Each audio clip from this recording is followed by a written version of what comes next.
दुनिया भर में कोरोना वायरस का ओमिक्रॉन वेरिएंट जबरदस्त तेजी से फैल रहा है। खासकर अमेरिका और यूरोप में इस वेरिएंट की वजह से अस्पतालों और स्वास्थ्य सेवाओं पर बोझ बढ़ा है।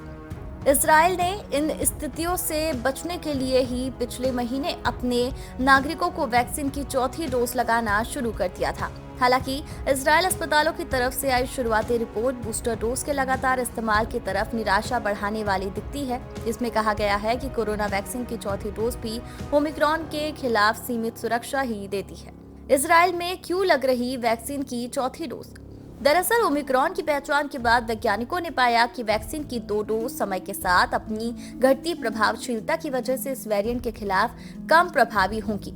ऐसे में लोगों को इस वेरिएंट से लेकर सुरक्षा के लिए तीसरे यानी बूस्टर डोज की शुरुआत की गई।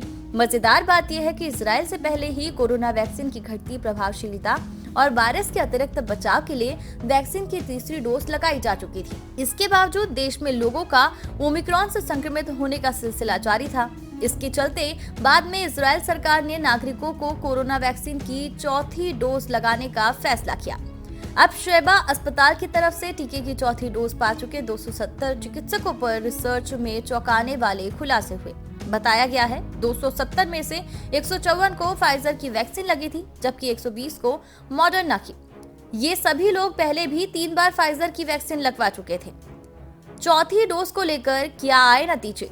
रिसर्च में सामने आया कि चौथी डोज लगवाने के बाद सभी में एंटीबॉडीज की मात्रा पिछली यानी तीसरी डोज लगवाने के बाद से ज्यादा पाई गई। हालांकि ये बढ़ी हुई एंटीबॉडीज भी ओमिक्रॉन के प्रसार को नहीं रोक पाई। स्टडी के मुताबिक चौथी डोज से बढ़ी एंटीबॉडीज से भी ओमिक्रॉन के खिलाफ आंशिक सुरक्षा ही मिल पाई।